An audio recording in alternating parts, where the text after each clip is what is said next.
Hey, welcome everyone to another edition of Sippin' Ground Coffee, our live broadcast series that we're running here at Flint & Walling on a variety of topics. We're actually going to be running this through the end of next month, through the end of September. With that said, make sure you hit your like and subscribe button on your YouTube channel, and then you'll get the notifications whenever we do one of these live broadcasts. Also, be sure to follow us on Facebook and LinkedIn.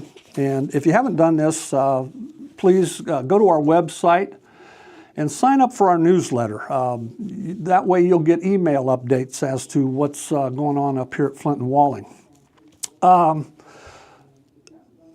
Today's topic is floating fountain pond pump systems. And again, we talk about a myriad of different topics here at this Sippin' Ground Coffee series. But today's a bit of a departure from, what typical well pumps like we've been talking about. So that said, anytime you might have a question as we go through this presentation, it's going to be relatively brief. But anytime you may have a question, please don't be embarrassed or bashful to ask. Go ahead and ask that question. We'll get an answer for you.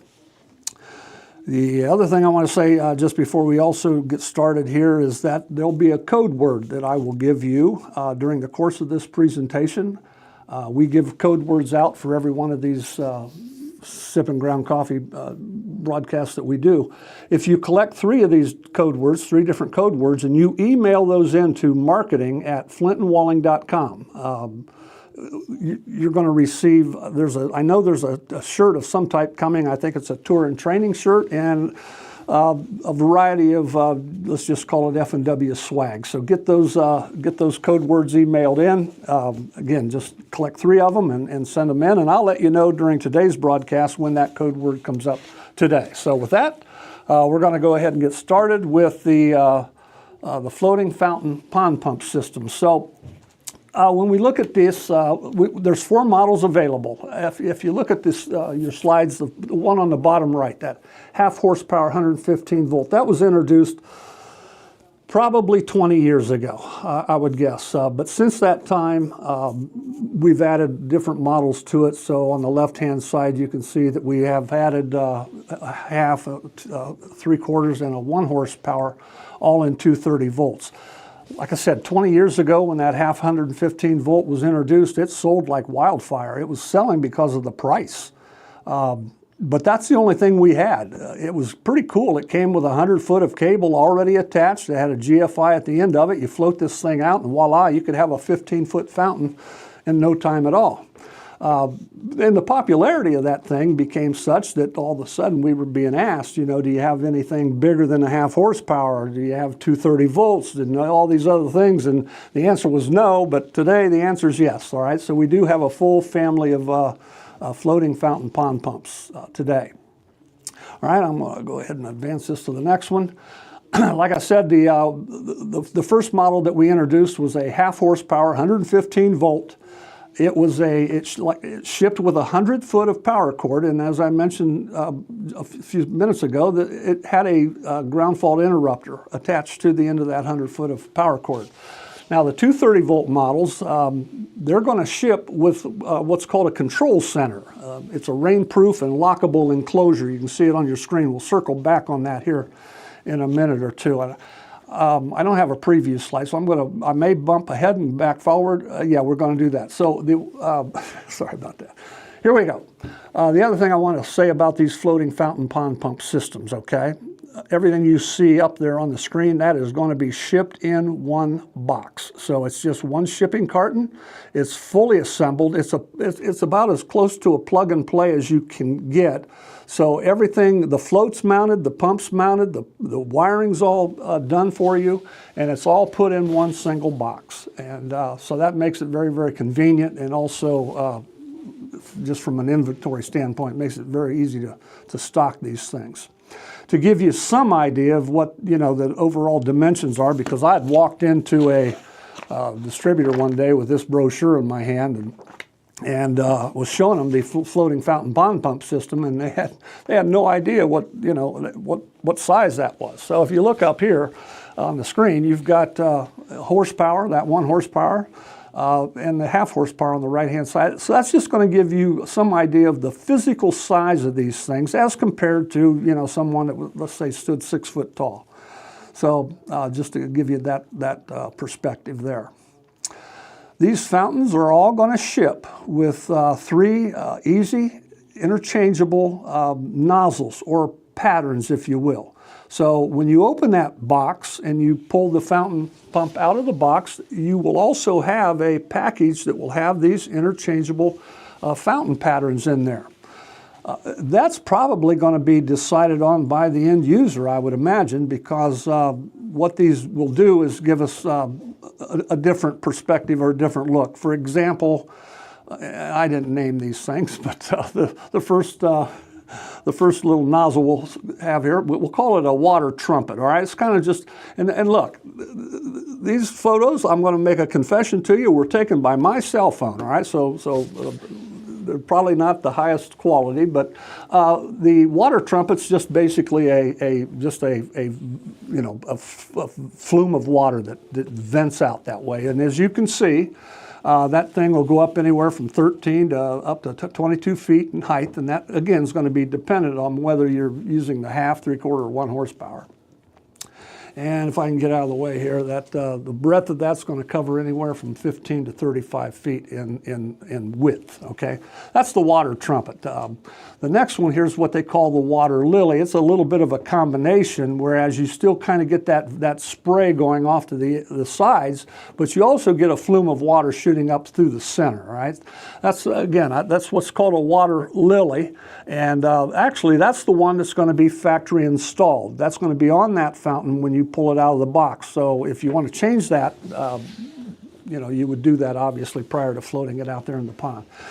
But that water lily, that's going to give you a fountain height of 15 to up to 24 feet if it's a 1 horsepower, and 30 to 46 feet on the breadth. And again, these are going to be probably determined by the end user. The last one is what we refer to as simply the sky cannon. I'll tell you, it's pretty impressive.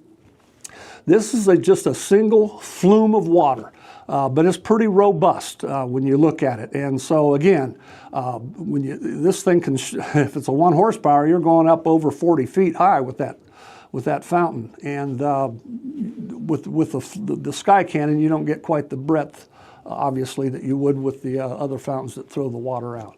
But those are the three patterns, or the 3 nozzles that ship with the fountain pump as you take it out of the box, all right? All right, so there they are. Again, the one that's going to be factory installed is the one on the far right-hand side. That's that water lily, okay? So those 3 come with it, all right? Let's move on to look at the system components, all right? So let's start up at the top.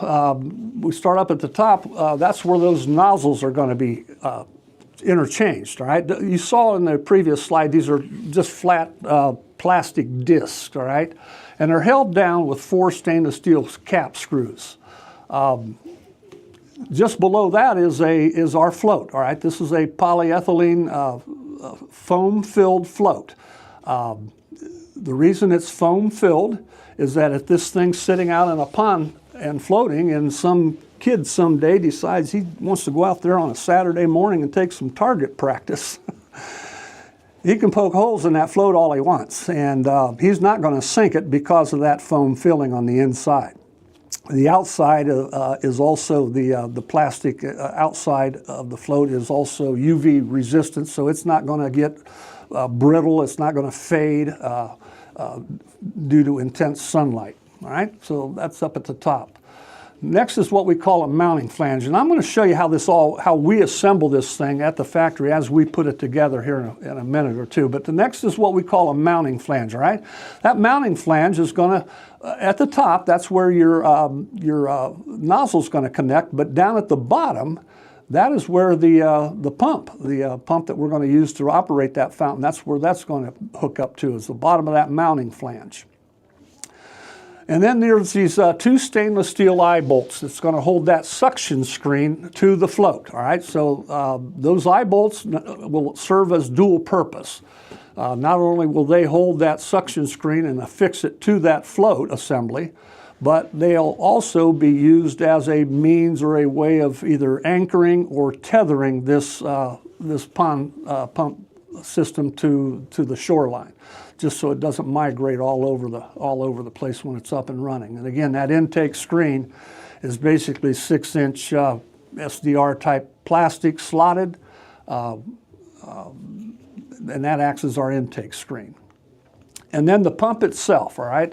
The pump itself is a single stage, and again, you can get this in a half or 3/4 or 1 horsepower, but it's going to have a single stage, what we call a high cap impeller. We build a lot of high cap submersible pumps up here, and those things will throw 35, 55, and 85 gallon a minute. And so we're going to put one of those impellers inside of this pump in. So it's a single stage, but it throws a lot of water, right? Like I said, these impellers will be rated from 35, 55 up to 85 gallons per minute. So that'll be the pump that'll be on the inside of this fountain. All right, so I'm going to show you how this all goes together.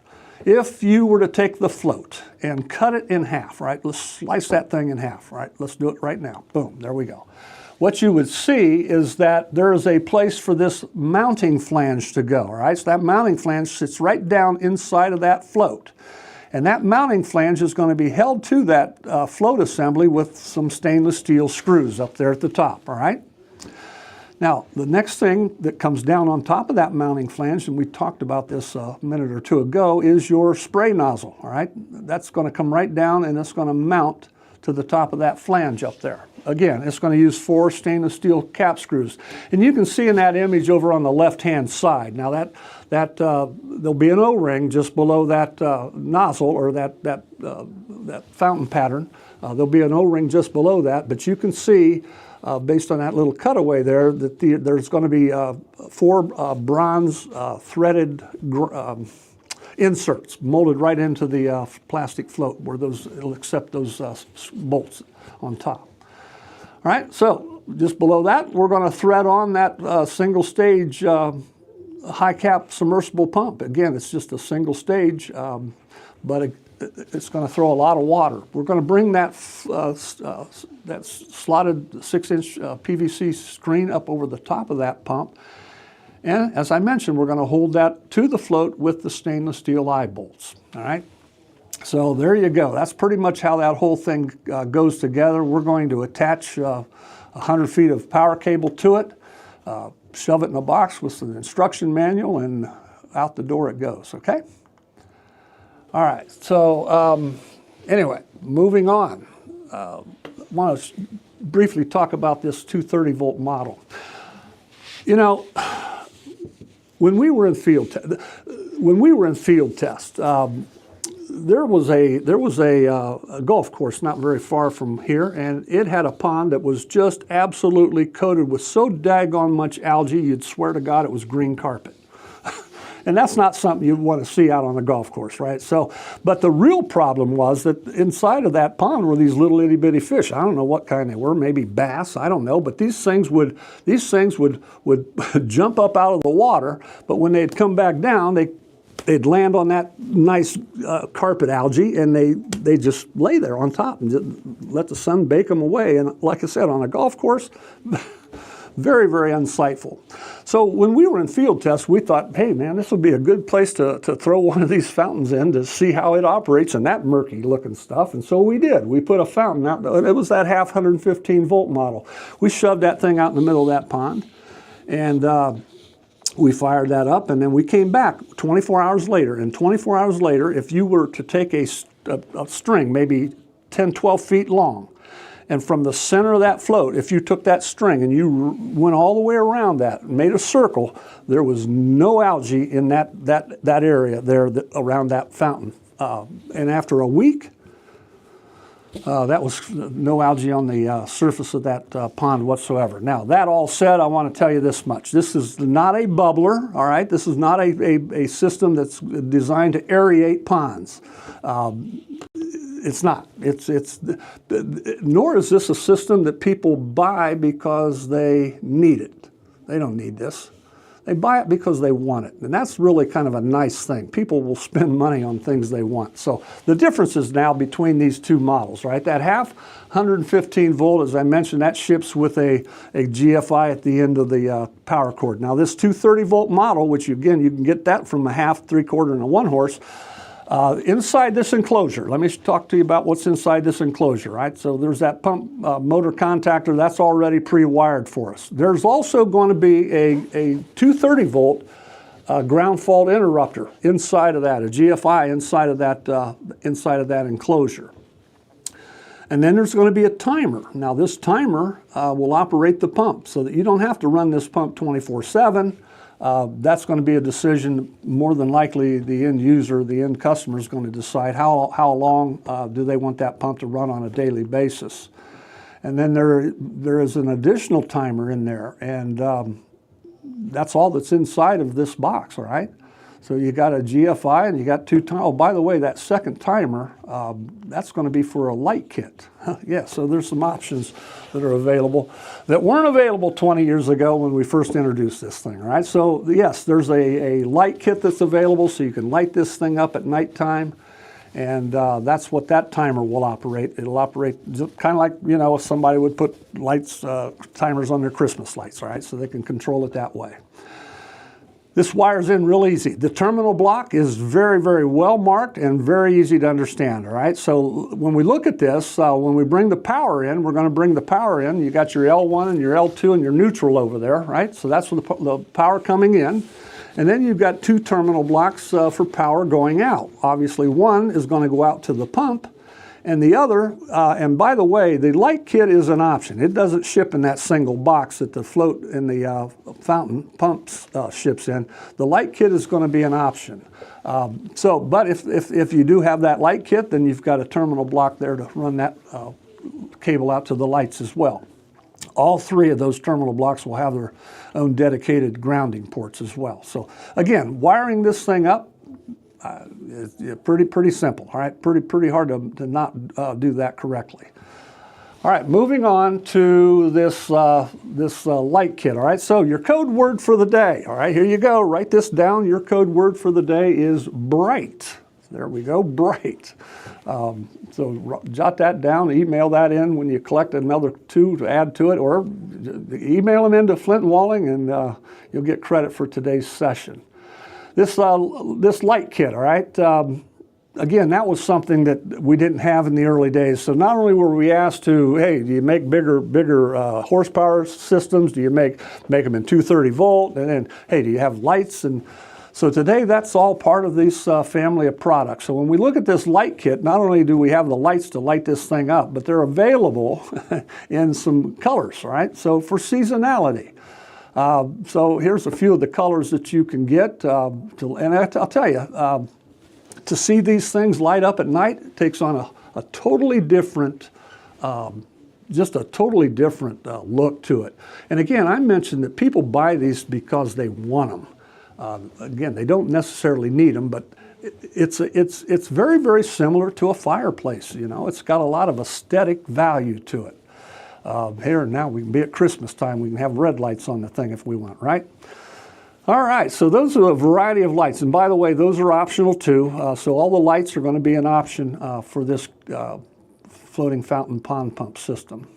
But let me show you how these lights go together. They're all shipped in these stainless steel pods, all right? These are stainless steel pods, and these lights are LED. So the way these lights mount, there'll be a mounting bracket that's going to ship with it, and so you can see that the light pod itself will mount to the mounting bracket, and then that mounting bracket is going to mount right on the top side of the float. So here's a bird's eye view. One that we looked at earlier, the 3 bolts that you see on the outer perimeter of that float, those 3 grommets that are inserts that are out there, that's to mount a light kit, should you decide to do that. And yeah, one other little quick story here about this light kit, all right? You can move that thing back and forth. You can move that pod back and forth. And I'm going to tell you just a quick story about this, and we'll move on, but every time I was going home from the office every day, I'd pass this church on the way home, and this church had a pond out in front of it, and there was a fountain in that pond, and I want to tell you, that was the sorriest thing you'd ever want to look at in your life. And there were thousands of cars that went by this church every day because it was a very congested part of, it was an intersection, very congested. And I kept looking at this fountain every day, and I thought, man, this thing, it was horrible. It was just absolutely horrible. One day I pulled into that parking lot, walked into that church. There was a lady sitting inside. I said, I got a proposition to make for you. And she said, what's that? And I said, that fountain that you got out there in the pond, I said, that is really, it's not functioning very. She goes, oh my God, isn't that the worst thing you've ever seen? I wish they'd just take that out of there. Ma'am, I'm going to do that. And I'm going to do it this Saturday, and I'm going to put a brand new one in there. No charge, all right? The only thing I ask is if somebody decides to stop and say, hey, where did you get that? You know where to tell them. Well, I don't have the authorization to do that. I'm going to have to ask the pastor. Is he here? Yes, he's here. Bring him out. Pastor comes out. I throw the same thing at him, right? Hey, I'm going to come out. I'm going to take that old cruddy fountain out of there. Me and my son's going to put a brand new one in this Saturday, and we're not going to charge you for it. And he looks at me and he says, okay. He said, well, let me run this past the board of trustees. And I said, well, time out. Did you hear the term no charge? Okay, no charge. That's only good for about 5 more seconds. So he said, all right, I'll go ahead and do it. Going back to this light kit, that night we lit that thing up, and when you turn those pods, all right, when you turn those pods, you can totally change the appearance, the nighttime appearance of any one of these fountains based on what are you wanting to light up. So it's pretty, it's really kind of cool. From a bird's eye view, that's what that's going to look like, all right? That's what that's going to look like, looking down on the float assembly itself, so you can see how those 3 pods will mount up to the float, all right? But that light kit is really a cool thing. So all these are going to come together underneath, right? We're going to pull all those cables together, the one running from the pump, running from the light kits, if we have that out there, and we're going to run that to the shoreline. That's what we're going to do. Now, there are some available options. I'm going to run through these very quickly because, again, when you get this brochure, I'm going to give you this number. You can get it online, but it'll have all these options listed in there. But options like cable packages, all right? You can get cable packages. That 14 gauge cable, you can get it in 50-foot lengths, increments, all the way up to 150 feet. All right, so that's going to be for the fountain, the pump itself. And for the lights, the cable lengths, you can also get those in 50-foot lengths. All right, so that's one of the accessories. Yes, you can get extra cable for these fountains. All the cable packages, when you get these, we're going to ship those out with a little splice kit there. These are the heat shrink type. Some people like them, some people don't. Some people use other types, whatever. That's a shrink kit that's going to come with it. Some people like these. These are the quick disconnects, right? So if you want to take if you want to take that fountain out for the winter, you've got a way of easily disconnecting it and removing it from the pond that way. All right, this night bright system, all right, bright being your keyword, that's, again, when you order that as an option, that's going to come with 3 120-volt LED lights. If you want the other colors, again, they're options, and they're available in sets of 3, all right? So those are the options that are available with this floating fountain pond pump system. Now, a couple of things also between that 230 volt, and we're nearing the end of this presentation because I know I'm down to probably 2 or 3 slides left, but just a couple more things to point out between that 115 volt and that 230 volt model, all right? And I guess we'll get to that in a second. Here's a limitation. It's really not a limitation, but yet it is. We need to have a minimum of 5 feet of water, of depth. We don't want this thing sitting on the bottom of a pond, all right? So we need to have a minimum of 5 feet below that float for that system to function properly. And then when we look at the wire, all right, when we wire this thing and we bring it to the shoreline, I'm pretty sure the instructions point this out. If they don't, it's certainly a piece of good advice, but to put that cable along the shoreline in some conduit. just, you don't have to run it all the way out to the pump that way, but just enough to get it out beyond the shoreline, because, you know, that's where all the critters that, you know, that will tend to gnaw on the electric cable for at least a little while. That's where they tend to hang out, is along that shoreline, and if we can protect that cable with some conduit, probably not a bad idea to do that, all right? Again, when we anchor this fountain, those eye bolts that hold that suction screen to the float itself, those eye bolts can be used to anchor it. I don't know, cinder blocks or some type of an anchor, or what other people have done is they've actually tethered the thing to the shoreline. Either way, but you want to kind of keep that somewhat stationary when this pump is up and running, all right, when it's up and running. So these are some things I guess you'd want to probably make decisions on before you even install it, right? You're going to want to make sure that you put the whatever nozzle they want. Let's put that right. If they want something other than that water lily, we'll put the right nozzle in before we float it out there. We're going to set the timers along the shoreline, all right, for both the pump and the lights. And then the last thing I'm going to do before I leave, and I did this at that church, is I'm going to test that GFI and make sure that thing's functioning. So those are some things that I'm going to do. What I want to show you here is what happens when this fountain powers up, all right? Now, you see the little image up here on the screen. That's all that you're going to see sticking out of the water when the fountain is idle, not pumping at all right? It's just, it's off, and you're going to see that much of the float sticking out. But when that fountain powers up, all right, when that, I'm going to slide ahead of myself, Renee. All right, sorry about that. I'll just cut and paste that here in a minute, right? Here's the difference between the 230 and the 115 volt. That 115 volt model only go out 100 feet. That's it. No more than that. That's why when that ships, it's only going to have 100 feet of cable.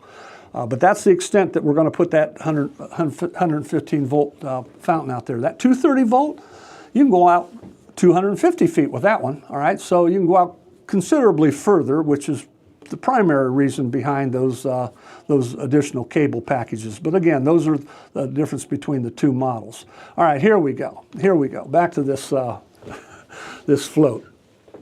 One of the things that I've noticed, at least, and this is just an observation, I don't know if this makes any difference to anybody. I really don't know. But when that powers up, watch what happens. That thing will pull down. All right, it'll pull down. Whoops, it'll pull down. That slide. Anyway, that float pulls down to where only a couple of 2 inches of it is setting up on the surface of that water. And if you drive around and look at some of these floats that are in some of these ponds today, just take a look at them. Some of them look like a big black spider. I mean, it is just not a very good-looking device sitting out there when it's not up and running. But anyway, this makes for a nice, clean surface. I want to end this presentation here. You kind of got the idea of what's available, what horsepowers, kind of how they're put together. These are great products. I've got a question here for you. I've got a question come in, all right? Yeah. Does the pump need cleaned or serviced regularly? All right, so a question asked, does the pump need cleaned or serviced regularly? And the answer to that is yes, it does. Probably on an annual basis, and the maintenance is also pointed out in the instruction manual. But look, you get a daggone Walmart bag wrapped around that suction screen, it is going to impact the suction and the discharge of that pump. So periodic cleaning once a year would be, and basically that's going to be involved is cleaning that nozzle and that screen. That's about it. Don't have to take the whole thing apart.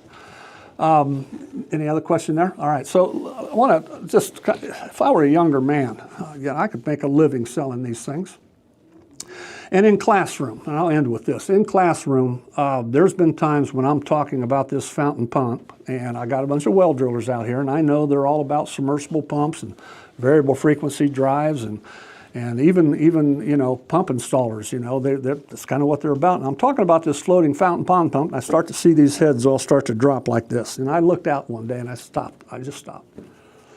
And I looked at these guys out there and I said, man, I guess I picked the wrong topic to talk about because none of you look like you're too interested in what I'm talking about. And so, I mean, if you want to move on to something different, I'll be happy to do that. And the guy raised his hand up and he said, Mr. Painter, he says, you want to know how many calls I've ever gotten for a floating pond pump like you're talking about? He said, hell, I've never gotten any calls for those. He said, anybody else in this room ever getting a call for those? Not one hand went up. Not one hand went up. So that's why they were disengaged, is I guess they didn't get any calls for it. And you want to know how I responded to that? I responded to that this way. I said, sir, the doors that you walked in to come into Flint and Walling this morning, no one's ever walked through those doors thinking they could come in here and buy a haircut. That's never, ever, ever happened. But you and I both know there's probably going to be hundreds of haircuts sold just today alone. They're just not coming in here for them, right? Now what I'm going to do is I'm going to go down here to the corner of Mitchell and Oak and I'm going to put a barber pole up down there, right? I'm going to put a barber pole up down there and I'm going to bet you $100 that within 30 days, somebody's going to walk through those same doors that you came through and want to buy a haircut.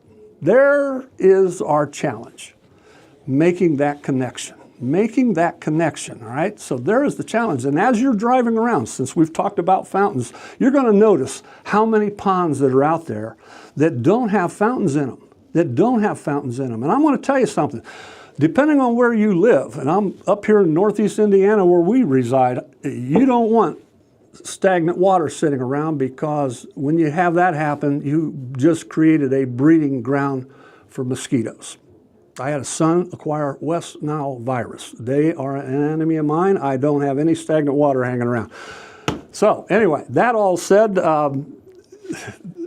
just because you don't get any calls doesn't mean there's not a market, right? Doesn't mean there's not a market. All we need to do is make that connection. Go to our website, click on the little hamburger menu at the top, and under support, you can order this literature. It's FW 1145, but it's going to be our floating fountain pond pump literature.